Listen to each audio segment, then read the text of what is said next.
Hello and welcome to this week's episode of Higher or Lower, the show brought to you by SpreadX, Sports Index and oddschecker as we look ahead to the weekend's football and say if we think the eventual results of the spread betting markets will be higher or lower than the midpoint. I'm your host, George Ellick, and delighted to be joined by our two guests, Dan Worth. Hey, mate. And Jack Wright. Hello. How are you? Very, very well. How are you? Good. Yeah, good, thank you. Good. You good? Very good, thanks, You went to the San Siro on Friday. I did, yes. And the whole time I was there, I was thinking, I should have had spread bets on this game because goal minutes would have been off the charts. Ridiculous. Shirt numbers would have been huge. Just total goals would have been What was huge. the final score? 6-2 to Inter. Wow. Yeah, so we could have had some real fun with the spreads Even there. I don't know, so cubed would have made up. Goals cubed, 512. Well, there we go. Goodness. And you're now a fanboy of DeMarco. Great Yeah, to see. what a player. So good. I mean, proved it again last night. Of Mark. Of Mark. That's not his name, is it? That's the translation to Marco. Oh, is it? Mark. The Mark. Scored a very good, no, D is of. Is it? Yeah. So of Mark. Mm-hmm. So basically, it's a bit like Mark. Oh, you're a fan of Mark. It's a bit like Markson, like son of Mark. Ah, okay. Yeah, of Mark. They're the comments, if there are any Italians watching me, like, what are you talking about? Right, let's get into it, because that was nonsense. Friday night football, as ever, is a championship feast.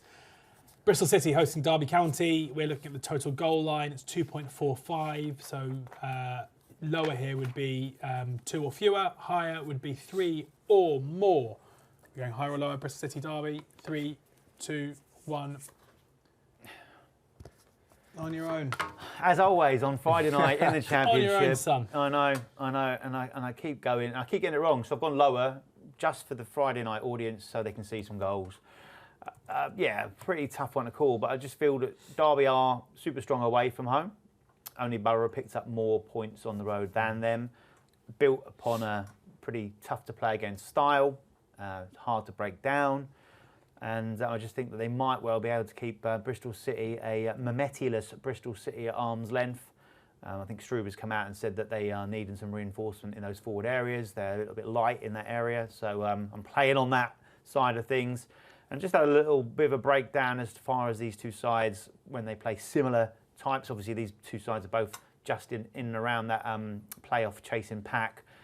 Bristol City played 11 versus top 9 opponents so far this season. 7 of those have gone lower, including the last 4 in the league, which have all gone lower as well. Whereas Derby, it's not quite so strong, but 6 of 12 versus the top 9. So a combined 13 of 23. I'm just kind of playing the edge here, and I just fancy Derby might well nick this. A little bit discontent at Bristol City at the moment, I think. So with the home game and Derby on the road, John Eustace, I got it wrong last week by going over. There's no West Brom involved this time round, so but I am going for a low-scoring game. The reverse was 1-1. So Yeah, I don't really know.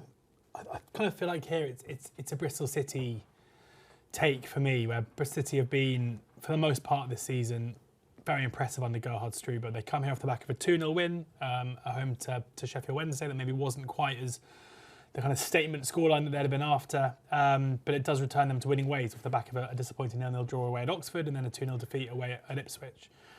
We've seen loads of their games go quite high scoring already this season, especially at home. If you go back to the 2 games that came prior to the ones I just discussed, they beat Watford 5-1, they beat Portsmouth 5-0. So twice they scored 5 goals at home. The issue for them is that Anis Mehmeti, their key attacking player, has left the club. He has gone to Ipswich, and that is going to leave them kind of short of quality, maybe in advanced areas. George Earthy comes in, who was decent for them last season. But even so, I think the way that Struber likes his teams to play means they're likely to come out and attack. And even though John Eustace is a manager who are used to, his teams are normally built on a strong defensive foundation for the most part.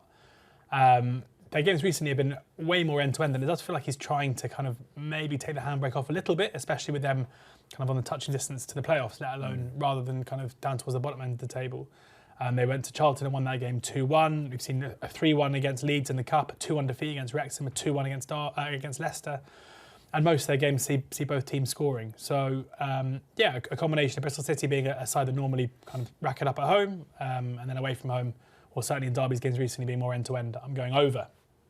Dan? Yeah, nothing to add. You've got one of the league's top scorers at home versus one of the league's top scorers away from home. So I'm taking both those things and going higher. Lovely stuff. An all-London clash to kick us off on Saturday. Chelsea, under Liam Rosenior, have made a pretty good start to life. An impressive 3-2 win away at Napoli. in midweek means that they've qualified or they've finished in the top 8, so bypassed the playoff round in the Champions League.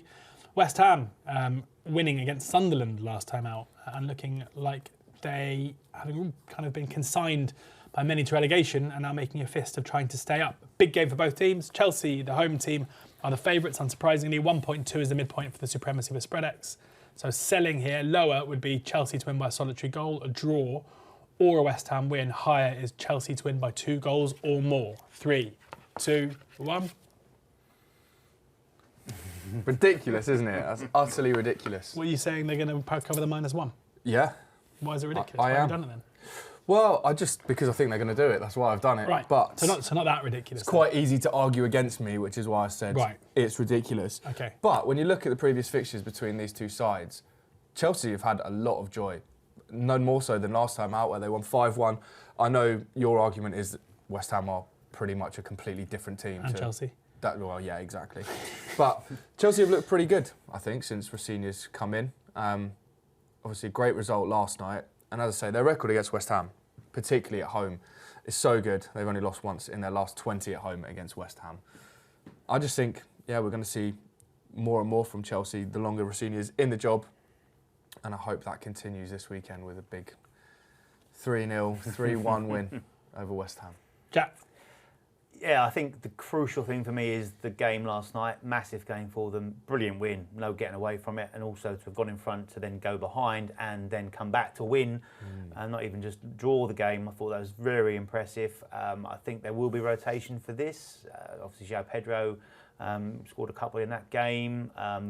Cole Palmer's minutes are being managed with that injury that he's had, so I wouldn't be surprised to see him rested for this, or at least sort of be on the bench. So interesting to see what sort of side they put out, and I think without any shadow of doubt, Chelsea will take a solitary goal victory margin in this for a West Ham side that have gained a little bit of momentum, as you said, won the last couple of games. I feel they'll make it tough for Chelsea, could be competitive. I think they've got the ability to score goals. I think Chelsea have certainly got the ability to concede goals and chances. So, yeah, I think with a little bit of confidence in this West Ham side, I think Somerville and Bowen suit the Nuno style. And I think they might well have a little bit of joy against Chelsea. So I'm just getting the vast array of results on side in this one, in a tough one to call. But I think because of that game last night for Chelsea, I'm happier to kind of not necessarily go against them, but take them to possibly win this in a narrow manner rather than an emphatic manner. Yeah, and we've definitely seen an improvement in West Ham's performances recently, and we've had 3 games in a row now, including the cup game against QPR that they've won. And there could be a reason for that, because Paco Gémez came in as Nuno's assistant manager, and Paco is a manager who's had quite a lot of success in the past. He had a very good spell at Las Palmas in La Liga and at Rayo Vallecano.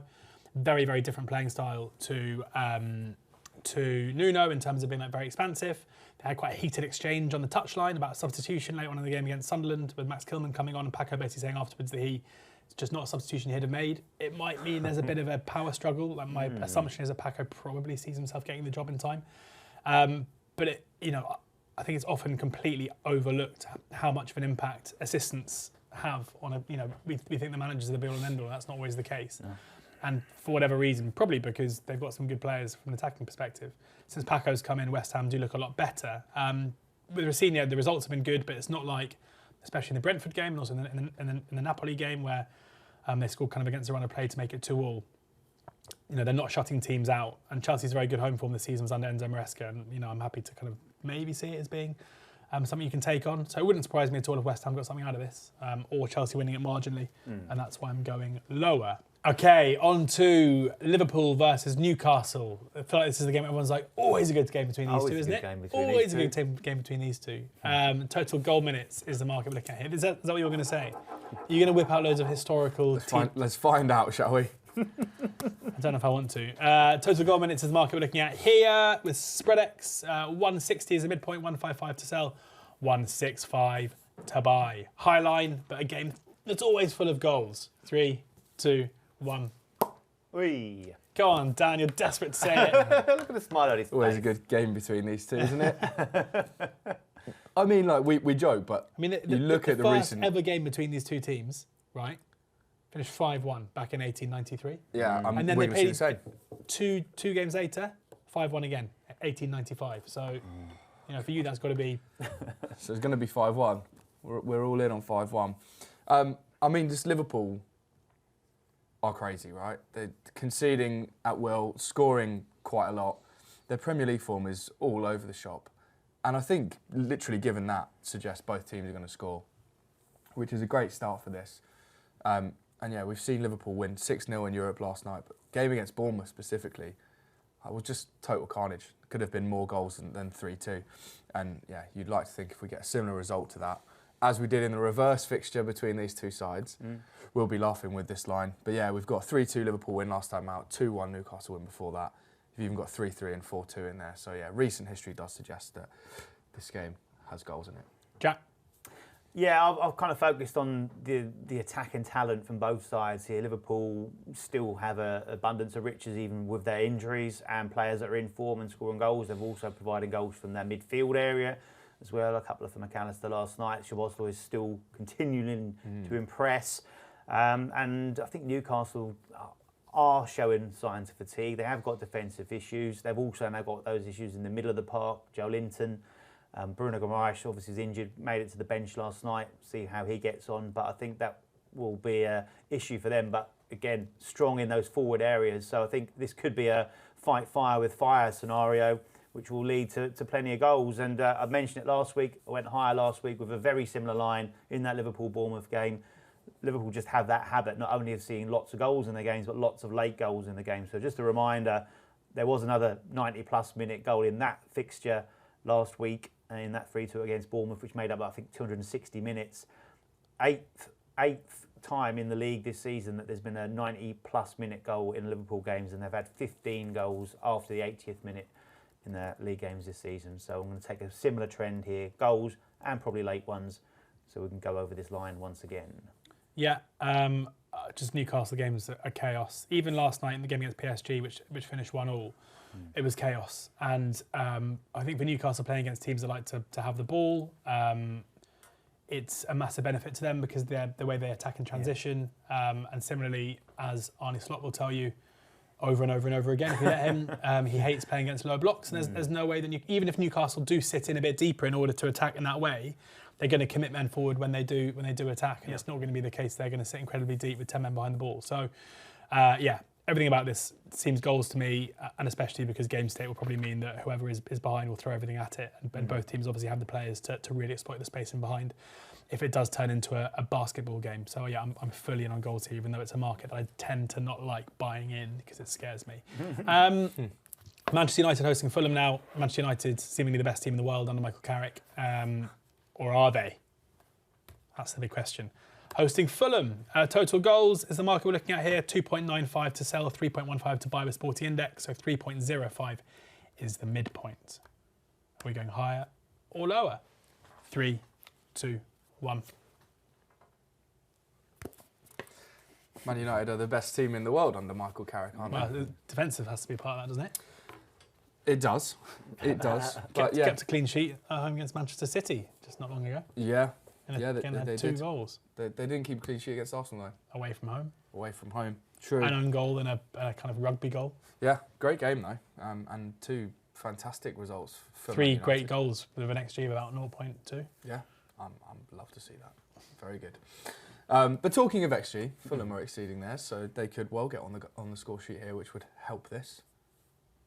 Because they're overperforming their XG, that's the reason for you think they're going to carry on doing it? Well, I think so, because my main point is Manchester United's attacking. Okay, fine. And yes, they are good under Carrick, but, and this is a very George Ellick reasoning here, is that the underlying stats prove that attacking-wise, they were doing everything right except putting the ball in the net. Yeah. They're very near the top for XG. They've had by far and away the most shots of any team in the Premier League this season. Most shots on target per game. Like, they're pretty much there or thereabouts at the top of every attacking metric in the Premier League this season. But obviously something wasn't going right, which is why they made the managerial change, and that was they just weren't putting the ball in the back of the net. So I'm hoping that, as they have done against City and Arsenal, they will start doing that. And we'll see some goals here. And as I say, going back to the point I made about Fulham, would be nice if they could get on the score sheet too, because needing 4 goals here is a bit of a push, but I think we'll get there. Jack? was hoping you were going to go first. I'll go first. Yeah, fine. It's just that 3.05 means we get 3 onside, doesn't it? Yeah. And as I say, United was so good against Manchester City and we looked so defensively solid. I'm happy to kind of ignore the 5 goals in the Arsenal game because they scored those amazing long-range strikes. Even though as impressive as it was, they do look very good. If this was 2.95, I'd probably be going over. But 3 just feels like a big runner to me. Yeah, my bottom line was going to be I'm happy sitting with 0, 1, 2 and 3 in my pocket and taking the chance it won't go and unravel and go 4+. And I think Fulham come here in decent form, only 1 defeat in 8. So I think that they will fancy the chances, but I don't think they'll fancy the chances if this becomes a shootout. They're not a very prolific side, so I think they will look to maybe sit in deep and frustrate. Man United have kind of signalled their intent with those 2 performances and those 2 wins. But for me, I've always pinpointed this saying their players can get themselves up for Manchester City and for Arsenal away. Can they do that against Fulham? So this will be a very interesting one to watch to get more of a read on Man United, where I'm a little bit kind of taking a back seat and keeping my powder dry a little bit on them as a whole at the moment. So an interesting game to watch and probably learn from. But yeah, I'm happy to go lower on those reasons. Okay, Tottenham hosting Manchester City is next. Spurs basically impossible to work out. We'll beat Dortmund one day, lose to Burnley the next, lose to West Ham. Like it's just chaos with them, and then they obviously go and beat. Who did they play last night? Somebody. Frankfurt. Yeah, in the Champions League. A great Champions League team, and I should say they drew with Burnley. They didn't lose, so it's not all bad. Against Manchester City, who are also pretty hard to predict at the moment. With Sporting Index, the spread is 0.9 to sell, 1.1 to buy. So a 1-goal win is a push. So what you're saying here is lower is you're laying Manchester City. Higher, you're saying City to win by 2 goals or more. 3, 2, 1. I knew I'd be on my own here. I don't know, like Spurs to me, and we had this last week with Sunderland and West Ham, and I was right, so there we go. Tottenham, West Man City, like it feels, I think Thomas Frank is a bad fit for Spurs for many reasons. And he's a very, very good coach and a very good manager, as we can see from his time at Brentford. But clubs like Spurs, hiring managers who have had success for the most part by playing a style of football which means that they're very happy out of possession, never translates particularly well to when you move to a club like Tottenham, where the expectation is not going to be that that's going to be the case. Like it was the same when Nuno went to Tottenham. We've seen it previously with other managers, especially at Manchester United, where it's just a different, you're hiring someone to do a completely different job to the job that they were doing. And especially when you hire out of Brentford, where Thomas Frank is going to have way more autonomy over other things at the club than at Brentford, where the infrastructure is so continuous, and as the head coach, your responsibilities are very finite. However, the reason why, in my mind, Tottenham have had a more success in the Champions League is because in the Champions League they play against more teams where they're not going to have the ball very often. And then Frank can revert to what he wants to do, which is to frustrate the opposition, be really, really successful playing in like a low mid-block. We saw them already beat them earlier in the season at Manchester City. We've seen them have their best performances come against the better teams for the most part. Even in like when they lost to PSG in the Champions League 5-3. Like it was a way more competent performance to what we're used to seeing. They started brilliantly against Dortmund in the 2-0 win before Dortmund were down to 10 men and the task got a lot easier. They're just a side, I think, who with a manager who are well set to play against the better teams. And also Frank's record against better teams at Brentford was also very good. So yeah, I'm happy to take on City here, who still continue to just look a shadow of the team that they should be, really. So yes, Tottenham for me. Jack? Yeah, probably my least confident selection of the week, to be honest, mainly because what Tottenham you're going to get, not quite sure. And as you say, Manchester City have been somewhat inconsistent, a couple of home wins in the Premier League against Wolves and then in the Champions League at Galatasaray. Can they go and do it on the road? We'll have to wait and see. Spurs have been better away, but you're right, stylistically this does suit them better. Playing against the City side here, who obviously have the ball and come at them. So, and they are a bit of a bogey side. So it's a tough one. I just think that Manchester City will probably win it. So I'm going to go with it. Can they win by 2 or more? Maybe. They've Haaland back amongst the goals. Semenyo obviously wasn't able to play yesterday, so will come back into the side. And they've got an abundance of attack and talent. And Spurs do have injury issues at the back, especially in those wide areas, which I think City can exploit. So I'm just going to go with that. The fact that I get a push in essence here, if it's a single goal victory, was enough to sway my mind to go and take a punt on Manchester City getting the win. Okay, Dan? Yeah, me too. Like Tottenham's home form in the league has been really poor, isn't it? Only 2 wins, and one of them being the first league game of the season against Burnley. And obviously this game has huge implications with Arsenal faltering against Man United. Like City will probably be smelling blood now and thinking, like, if we can put a run together, we do have a massive chance of winning the league.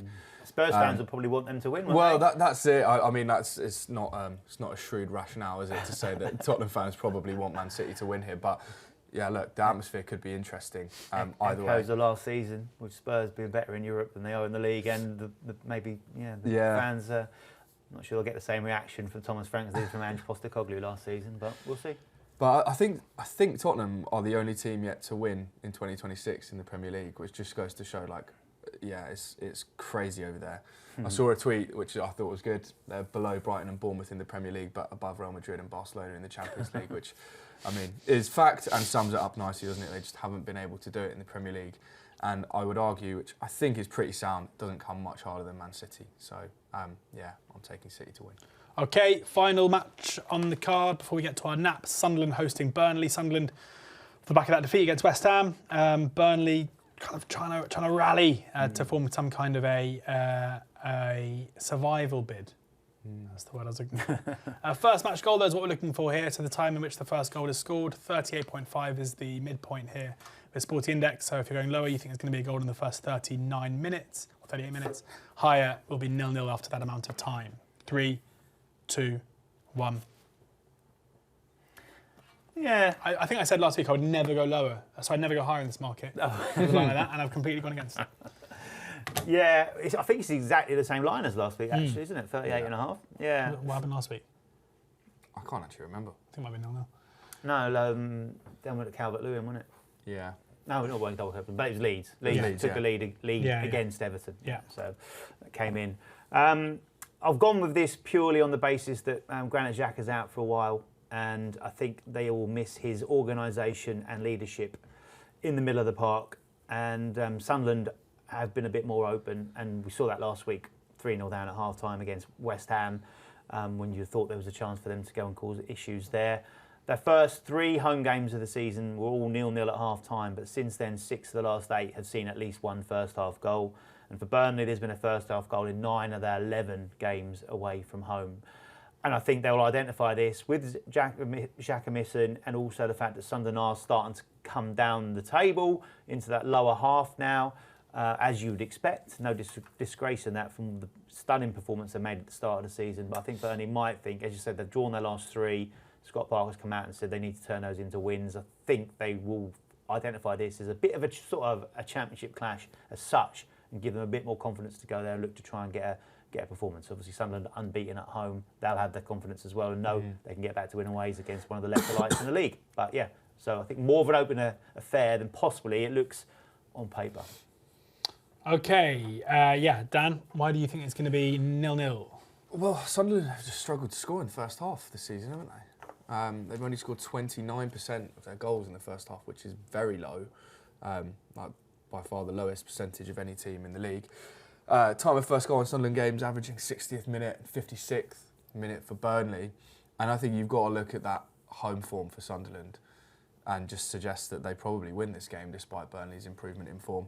And if they're not scoring many first half goals and the averages are suggesting that it's going to go higher than this, I've got to stick with the averages. Okay, yeah, I just think it's often the case when you've got 2 teams who came up from the Championship the season before. I watch these games in the Premier League, normally because they're coming back down again. I need to see them again before they come down. In this case, probably only one of them will come down. And it just looks completely different, and I can't really understand why. I mean, in these two, obviously the players have changed, but I think because they have to change the way that they generally operate in the Premier League, what last season would have been a really exciting free-flowing game of football suddenly becomes really turgid. And, my gut feel, therefore, is it's probably unlikely to be goals, and I'm kind of going higher. Nap time. Me and Jack didn't sleep very well, so that is triggering right now for both of us. Jack, you can go first. What's your best bet of the weekend? I really like this one, obviously, because it's my nap. I don't quite understand how Blackburn are favourites to beat Hull this weekend. Because Hull's underlying numbers are just there's always a team every year who just defy logic. Where and it's annoying because, and I'm sorry to hijack your point. I'm just going to say something.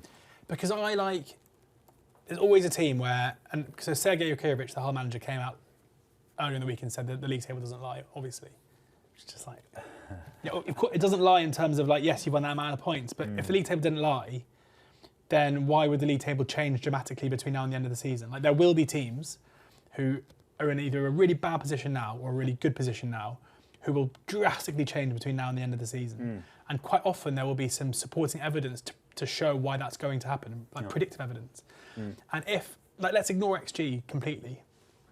If you are consistently being outshot and the opposition are consistently getting into better areas than you, into the final third more often, into the penalty box more often, then it's really hard to win games of football. It's not impossible, as we're seeing, but it often means that unless things change, it's going to go wrong. And Hull, and Reading have been that team previously, Sunderland with that team previously. Normally, not always, and like Sheffield United with that team last season, normally it comes back and it bites you by the end of the season. But it doesn't have to, because a 46-game period is an arbitrary period. It's not enough time for everything to right itself. And Hull might finish in the top 2 this season. But that doesn't change the fact that they are running unbelievably hot compared to the way their games are going. Having said that, I kind of agree with you because Blackburn are not playing well. But anyway, carry on. There's a compelling argument as to why Blackburn are You're not allowed to use that on social. Right. The reasons there are fairly strong, and I underlying. I agree. Yeah. I know the underlying data is there to suggest that Hull are overperforming, but Blackburn, no winning 14 in all competitions across all venues is kind of part of the main reasoning behind this. A Hull side with confidence that can go there. Blackburn at home, 2 wins in 15 games across all competitions. They've conceded 23 goals, with 2 or more goals conceded in 8 of those games. They've drawn 4 of the last 6. So I was looking at the supremacy markets, but I have gone with the Hull total goal minutes market, higher than 61, which is the midpoint. Hull won the last 3. They scored 2 or more goals in all of those games as well. 2 of those were away games at Preston and at Southampton, sides that have been performing pretty well. And away from home, they're unbeaten in 6 now. They've won 5 of those. And to those 2 sides that I've already mentioned, you can throw in Stoke, Millwall and Middlesbrough. So some real good sides there. How will Blackburn attack or not attack Hull? We'll have to wait and see. That's the caveat. But I do think that Hull will cover the goal minutes in this one. They've scored 29 goals in 15 away games this season, 2 or more in 11 of those games, including 6 of the last 7, and have gone higher in 10 games in total than this midpoint of 61. So I'm going for it again here, and for them to carry on their good form against the underlying data. Dan? Yeah, I'm going to a game that I have a massive vested interest because it's my team. I'm going Arsenal. I'm going for a buy of total goal minutes in Northampton versus Reading. All of Reading's last 3 games in League One have seen 4 goals, with a goal in each of those coming 85 plus. So if that happens again here, that does a lot of the legwork for this market. I focus mainly on Reading because that's just what I do. Got a completely new backline, which, as proven by the results recently, have struggled to settle as yet, conceding 7 goals in the last 3. But Reading also have a pretty good record of scoring.